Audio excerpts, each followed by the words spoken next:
Dejé a mi pareja por un millonario, pero me di cuenta de que no era la única y ahora todos me desprecian. Antes que nada, te invito a suscribirte a nuestro canal de YouTube, donde subimos las historias completas. Enlace en mi perfil. Desde la primera vez que vi a Nicolás, supe que era diferente. No era el típico chico que intentaba impresionar con grandes palabras o gestos exagerados. Su encanto residía en su calma, en la manera en que te hacía sentir segura solo con su presencia. Nos conocimos en la universidad, donde ambos estudiábamos administración de empresas. Yo era una joven llena de sueños y ambiciones, siempre buscando destacar, mientras que él era más reservado, alguien que prefería trabajar en silencio sin buscar reconocimiento. Nuestra historia comenzó de la manera más sencilla. Coincidíamos en algunas clases y, sin darnos cuenta, empezamos a pasar más tiempo juntos. Al principio, nuestras conversaciones giraban en torno a trabajos y proyectos, pero poco a poco se volvieron más personales. Me gustaba su forma de pensar, su sentido del humor sereno, su paciencia para escuchar mis interminables monólogos sobre mis planes para el futuro. Lo nuestro no fue un romance arrollador ni de película. Fue algo que creció con el tiempo, construyéndose con cada pequeño gesto, con cada momento compartido. Nicolás nunca fue un hombre de grandes gestos románticos, pero siempre estaba allí para mí de las maneras que realmente importaban. Cuando tenía un mal día, él lo sabía sin que se lo dijera. Cuando dudaba de mí misma, él era quien me recordaba mis fortalezas. Después de graduarnos, nuestra relación se fortaleció aún más. Nicolás consiguió un buen trabajo en una empresa de logística, mientras que yo ingresé a una firma financiera. No éramos ricos ni llevábamos una vida llena de lujos, pero éramos felices con lo que teníamos. Hasta que, poco a poco, la felicidad dejó de parecer suficiente para mí. Nuestra boda fue sencilla pero hermosa. No queríamos algo ostentoso, solo una ceremonia con nuestras familias y amigos cercanos. Recuerdo la emoción en los ojos de Nicolás cuando me vio caminar hacia él, la forma en que tomó mi mano con tanta firmeza, como si en ese momento todo el universo girara solo en torno a nosotros. Nos mudamos a una casa pequeña pero acogedora. No era una mansión ni un apartamento lujoso, pero tenía todo lo que necesitábamos. Pasamos horas eligiendo los muebles, decorando cada rincón, dándole vida a nuestro hogar. No había nada más gratificante que llegar a casa después de un largo día de trabajo y encontrar a Nicolás esperándome, con su sonrisa tranquila, preguntándome cómo me había ido. Al principio, todo era perfecto. Nos apoyábamos en cada reto, celebrábamos cada logro, compartíamos sueños de un futuro juntos. Nicolás siempre fue un hombre trabajador y responsable, alguien que nunca se rendía sin importar las dificultades. Sabía que su objetivo era darnos una vida estable, construir algo sólido para ambos. Yo, en cambio, empecé a sentir que quería más. No sabía exactamente qué era lo que faltaba, pero sentía que nuestra vida se había vuelto demasiado predecible. Nicolás siempre tenía la misma rutina: ir al trabajo, regresar a casa, cenar conmigo y descansar. Los fines de semana prefería quedarse en casa o hacer planes tranquilos, mientras que yo anhelaba algo más emocionante, más grandioso. Las redes sociales no ayudaban. Veía a mujeres de mi edad viajando, disfrutando de cenas elegantes, usando ropa costosa, viviendo la vida que sentía que merecía. Y aunque Nicolás me amaba con todo su ser, su amor ya no parecía suficiente para llenar ese vacío dentro de mí. El tiempo avanzaba, y lo que antes me parecía la vida perfecta ahora se sentía como una jaula. No era infeliz en mi matrimonio con Nicolás, al menos no de la manera en que otras mujeres hablan de sus esposos con desdén o resentimiento. Él seguía siendo un hombre trabajador, cariñoso y confiable, el tipo de esposo que cualquier mujer desearía. Pero quizás ese era el problema: era demasiado bueno, demasiado predecible, demasiado estable. Lo veía salir todas las mañanas a la misma hora, con su ropa bien planchada y su maletín en la mano, dándome un beso en la frente antes de irse a trabajar. Regresaba a la misma hora, preguntándome cómo había sido mi día, sentándose a cenar conmigo mientras hablábamos de cosas triviales. Nuestros fines de semana eran una rutina inmutable de desayunos en casa, paseos por el parque o alguna película en el sofá. En algún momento, todo dejó de emocionarme. Sentía que el mundo estaba pasando frente a mis ojos, lleno de oportunidades y experiencias que nunca llegaría a vivir si seguía atada a esa vida tan convencional. Veía en redes sociales a mujeres viajando a lugares exóticos, cenando en restaurantes de lujo, vistiendo prendas elegantes, y me preguntaba por qué yo no podía tener eso. Me había casado con Nicolás porque lo amaba, pero ¿era suficiente el amor cuando sentía que me estaba perdiendo de todo lo que la vida tenía para ofrecer? Empecé a cambiar sin darme cuenta. Me volví más distante, menos atenta con Nicolás. Me molestaban cosas que antes me parecían adorables, la manera en que siempre hablaba del trabajo, su risa contenida cuando veíamos alguna comedia, su forma de organizarlo todo como si la vida pudiera preverse con un calendario y una lista de tareas. Él lo notó. No era un hombre de muchas palabras, pero su mirada comenzó a reflejar preocupación. Me preguntaba si todo estaba bien, si algo me molestaba, si quería hablar de algo. Y yo, en mi necedad, siempre respondía con un seco no, todo está bien. No tenía valor para admitir que me sentía atrapada, que había algo en mí que gritaba por algo más, por algo diferente, por algo que todavía no sabía lo que era, pero que sentía que debía existir en algún lado, y fue en esa incertidumbre, en ese vacío que me consumía lentamente cuando apareció Andrés. Andrés no era un hombre común. Desde el primer momento que lo vi, su presencia era de alguien que dominaba el mundo a su antojo.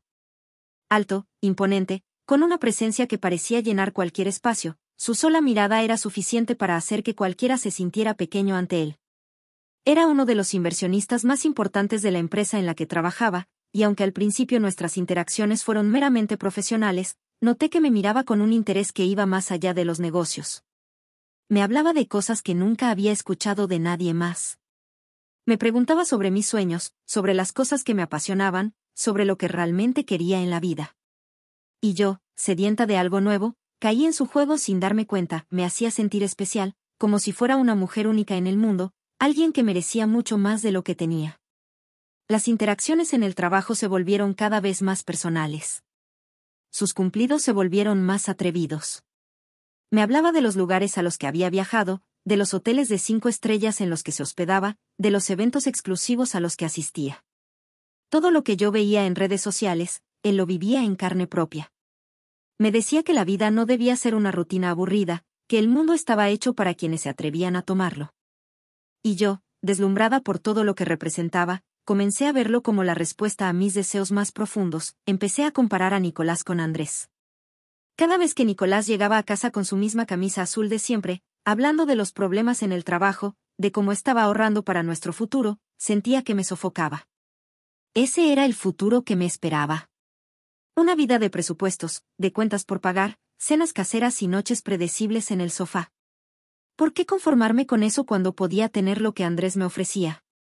Mis pensamientos se volvieron cada vez más oscuros. Dejé de sentir culpa y empecé a sentir resentimiento. ¿Por qué debía limitarme a la vida que Nicolás y yo habíamos construido juntos cuando ahora sabía que había algo más grande, algo mejor, algo que me estaba esperando? Y fue en esa lucha interna, entre la comodidad de lo conocido y la promesa de lo desconocido, cuando tomé la peor decisión de mi vida. Cuando finalmente me atreví a decirle a Nicolás que ya no quería seguir con él. No tenía un discurso preparado, no sabía cómo explicarle que el amor no era suficiente para mí. Solo recuerdo el sonido de la lluvia golpeando la ventana, el nudo en mi garganta mientras él me miraba con esos ojos llenos de confusión y tristeza. Le dije que me sentía atrapada, que necesitaba algo más, que nuestra relación ya no me hacía feliz. No mencioné a Andrés. No podía. Pero sabía que él sospechaba. Nicolás no era tonto. Vio los cambios en mí y la manera en que me distancié, como dejé de prestarle atención. No me gritó, no me rogó que me quedara. Solo me miró con una mezcla de decepción y resignación, como si en el fondo hubiera sabido que este día llegaría. Esa misma noche, hice mis maletas y me fui. No llevé muchas cosas, solo lo necesario. Sentí una mezcla de miedo y emoción, como si estuviera a punto de comenzar la mejor aventura de mi vida. Andrés me recibió con los brazos abiertos, con una copa de vino en la mano y una sonrisa confiada. Me prometió que nunca me faltaría nada, que a su lado tendría la vida con la que siempre soñé. Y en ese momento, le creí. Lo que no sabía era que en el mundo de Andrés yo era solo una más en su colección de mujeres deslumbradas por su riqueza, una más en su lista de conquistas pasajeras. No era la única. Nunca fui la única. Pero para cuando lo descubrí, ya era demasiado tarde. Nicolás no estaba para recibirme de vuelta. Mi familia me veía con desprecio, mis amigos dejaron de hablarme. Me convertí en una sombra de lo que fui, en una mujer que lo tuvo todo y lo perdió por una fantasía, y ahora, sentada en la soledad de un departamento que ni siquiera me pertenece, me pregunto en qué momento me equivoqué tanto. Me pregunto si alguna vez podré reparar el daño que hice. Pero en el fondo sé la respuesta. Algunas decisiones no tienen vuelta atrás. Y la mía fue una de ellas. Al principio, todo fue como lo había imaginado, como si estuviera viviendo en una película de lujos y excesos. Andrés me llevó a los restaurantes más exclusivos, a eventos privados donde solo asistían personas influyentes, a hoteles con vistas que quitaban el aliento. Me vestía con ropa que jamás habría podido pagar con el sueldo de Nicolás, me rodeaba de perfumes importados, de joyas brillantes, de lujos que parecían confirmar que había tomado la decisión correcta. Me decía a mí misma que la tristeza de Nicolás era algo temporal, que con el tiempo él también encontraría su felicidad y que yo, por mi parte, finalmente estaba donde siempre había querido estar. Las primeras semanas con Andrés fueron una especie de ensueño. No tenía que preocuparme por nada, ni por cuentas, ni por limpiar, ni por cocinar. Todo estaba resuelto con un simple chasquido de dedos. Me acostumbré a despertar en sábanas de seda, a desayunar con café importado mientras miraba la ciudad desde lo alto de su penthouse. Me convencí de que esto era lo que merecía, que había sido para esto y que lo único que había hecho era reclamar lo que me correspondía. Andrés me hacía sentir deseada, especial, como si yo fuera la única mujer en su vida, pero la ilusión no tardó en desmoronarse. Las primeras señales fueron sutiles, apenas perceptibles en medio de la opulencia. Andrés tenía reuniones a todas horas, llamadas que siempre parecían más importantes que cualquier conversación conmigo. A veces desaparecía por días, alegando viajes de negocios, dejando un vacío en aquel enorme departamento que, de repente, se sentía más como una prisión que como un hogar. Intenté ignorarlo, pensé que era normal en alguien como él, que debía tener paciencia. Pero la duda comenzó a sembrarse en mi mente cuando vi cómo se comportaba con otras mujeres en los eventos a los que me llevaba. Era encantador, demasiado encantador, con todas. Sus manos se posaban en la cintura de otras con la misma facilidad con la que me había abrazado a mí la primera vez. Sus sonrisas eran idénticas a las que me dedicaba cuando me seducía. Su atención se repartía entre tantas que, poco a poco, empecé a notar lo obvio: yo no era especial, solo era la novedad del momento. Al principio intenté justificarlo. Me decía que era su forma de ser, que no significaba nada, que yo era la que estaba a su lado al final del día. Pero las noches solitarias se hicieron más frecuentes. Había días enteros en los que ni siquiera me respondía los mensajes, y cuando lo hacía, era con respuestas cortas, casi automáticas. No tenía tiempo para mí, pero sí para rodearse de otras mujeres que, como yo, estaban deslumbradas por su mundo. Una noche, después de un evento, regresé sola al penthouse porque Andrés decidió quedarse más tiempo con algunos socios importantes. Cuando llegué, encendí el teléfono y vi un mensaje de una mujer desconocida. Era una foto de Andrés, en la misma fiesta, pero con otra mujer en su regazo, sus labios demasiado cerca como para ser solo una conversación casual. El mensaje que acompañaba la imagen era cruel y directo: no eres la única, y nunca lo fuiste. Mi estómago se revolvió. Sentí náuseas, mareo, la sangre huyendo de mi rostro. Quise convencerme de que era una trampa, que alguien quería dañarme, pero en el fondo ya lo sabía. Siempre lo supe. Siempre estuve dispuesta a ignorarlo porque no quería aceptar que había cambiado todo lo que tenía por una mentira.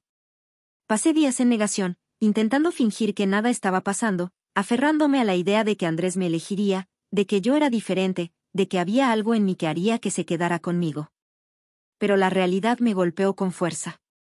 Una tarde, mientras estaba en el penthouse, Andrés llegó con la misma sonrisa arrogante de siempre, pero con una frialdad que nunca antes había mostrado. Se sentó frente a mí, me miró a los ojos y, sin rodeos, me dijo que sería mejor que me fuera. No lo dijo con enojo, ni con rabia, sino con la indiferencia de quien está acostumbrado a deshacerse de lo que ya no le interesa. Como si yo no fuera más que un objeto, una pieza de su colección que ya había perdido su brillo, le pregunté si había otra, aunque en el fondo ya sabía la respuesta. Se encogió de hombros y dijo que siempre la hubo, pero que yo sabía en qué me metía desde el principio. Fue en ese momento cuando la burbuja explotó por completo. Me quedé sin palabras, sin fuerza, sin nada. Andrés me había dado lo que quería, y ahora me lo estaba quitando con la misma facilidad con la que me lo ofreció.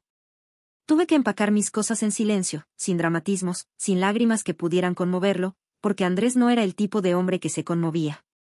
Salí del penthouse con la certeza de que no tenía a dónde ir. No podía volver con Nicolás. No después de todo el daño que le hice, no después de haberlo cambiado por un hombre que me desechó como si nunca hubiera significado nada. Intenté buscar apoyo en mis amigos, pero nadie quiso saber de mí. Mi familia, decepcionada, solo me miraba con tristeza y desaprobación. Me quedé sola, completamente sola, con la amarga certeza de que todo lo que hice lo hice por una fantasía. Y ahora, sentada en un pequeño apartamento que apenas puedo pagar, viendo mi reflejo en un espejo que ya no me devuelve la imagen de la mujer confiada que una vez fui, me pregunto en qué momento perdí todo. Pero en el fondo sé la respuesta. Lo perdí el día que decidí que lo que tenía con Nicolás no era suficiente. Lo perdí el día que creí que la felicidad estaba en las cosas materiales y no en el amor verdadero de quien realmente me valoraba. Y lo peor de todo es que ya no hay marcha atrás. Lo arruiné todo, y ahora, lo único que me queda es vivir con el peso de mi propia decisión. Con el tiempo, la culpa comenzó a devorarme desde dentro. Me encontraba revisando nuestras fotos antiguas en mi teléfono, buscando algún rastro de la mujer que había sido antes de tomar la peor decisión de mi vida. Recordaba los momentos en los que Nicolás me miraba con amor genuino, los días en los que solo necesitábamos estar juntos para ser felices. Me dolía aceptar que fui yo quien destruyó todo, que fui yo quien dejó que la ambición disfrazada de insatisfacción me empujara a abandonarlo, lo único real que tuve en la vida. Después de mucho pensarlo, decidí que tenía que hablar con Nicolás. No sabía qué esperaba de ese encuentro, pero necesitaba verlo, necesitaba decirle cuánto me arrepentía, necesitaba algo, cualquier cosa que me permitiera sentir que aún quedaba un pequeño puente entre nosotros. Busqué su número en mi celular y escribí un mensaje corto, simple, sin rodeos. Le pedí que nos viéramos, que me diera unos minutos de su tiempo. No esperaba respuesta, pero para mi sorpresa, contestó aceptando. Me dijo que podíamos vernos en un café del centro. Esa noche no pude dormir. Me imaginé el encuentro de 1000 maneras distintas. Me ilusioné con la posibilidad de que todavía hubiera un atisbo de cariño en su mirada, de que tal vez, si le explicaba lo mucho que me arrepentía, podríamos no volver, lo sabía, pero al menos reconstruir algo, aunque fuera una simple amistad. Me aferré a esa esperanza con todas mis fuerzas, sin darme cuenta de lo ilusa que estaba siendo. Cuando llegué al café, lo vi sentado en una mesa junto al ventanal. Su postura era relajada, pero su expresión era neutra, sin rastro de emoción. Me senté frente a él y por un momento, me permití recordar todas las veces que habíamos compartido una mesa como esa, riendo, planeando el futuro, soñando juntos. Pero esta vez, no había sonrisas, no había planes, solo un silencio incómodo que pesaba en el aire. Nicolás no perdió el tiempo. No preguntó cómo estaba, no mostró interés en mi vida. Sacó un sobre de su mochila y lo colocó sobre la mesa. Me tomó un segundo entender lo que era, pero cuando lo hice, sentí un golpe en el estómago, los papeles del divorcio. Me explicó, con voz calmada pero distante, que nunca habíamos podido firmarlos porque me fui sin dejar rastro, y que ahora solo quería cerrar ese capítulo de su vida de una vez por todas. No había reproches en su tono, no había rencor, solo la indiferencia de alguien que ya no siente nada por la persona que una vez amó. Mi ilusión se rompió en pedazos. Todo lo que había imaginado, todas las palabras de arrepentimiento que había ensayado una y otra vez en mi cabeza, se quedaron atrapadas en mi garganta. Intenté decir algo, cualquier cosa que pudiera hacer que se quedara unos minutos más, que no me mirara con esa frialdad que dolía más que si me hubiera gritado, pero no había nada que decir. Lo había perdido para siempre. Con las manos temblorosas, firmé los papeles sin siquiera leerlos. No tenía sentido hacerlo. Cuando terminé, se los entregué y él los guardó sin mirarme. Se levantó, dijo un escueto, «Cuídate», y salió del café sin voltear atrás. Me quedé ahí, con la mirada fija en la mesa, sintiendo como el peso de mi arrepentimiento se volvía insoportable. Ya no había nada que pudiera hacer. Nicolás había seguido adelante, y yo era solo un recuerdo borroso en su vida. El divorcio se concretó sin más inconvenientes. Un simple trámite legal que oficializaba lo que había roto con mis propias manos. No hubo una última conversación, ni un cierre emocional, solo la fría burocracia poniendo el punto final a lo que alguna vez fue mi hogar. Después de eso, todo se sintió aún más vacío. No tenía amigos, mi familia apenas me hablaba, y mi vida se reducía a trabajar y regresar a un apartamento que no se sentía como un hogar. Intenté llenar el vacío con distracciones, pero nada funcionaba. Ahora solo me queda vivir con las consecuencias de mis actos, con el peso de mi arrepentimiento y con la certeza de que, por más que lo desee, no hay vuelta atrás. Perdí al único hombre que me amó de verdad, y con él, perdí mi única oportunidad de ser realmente feliz.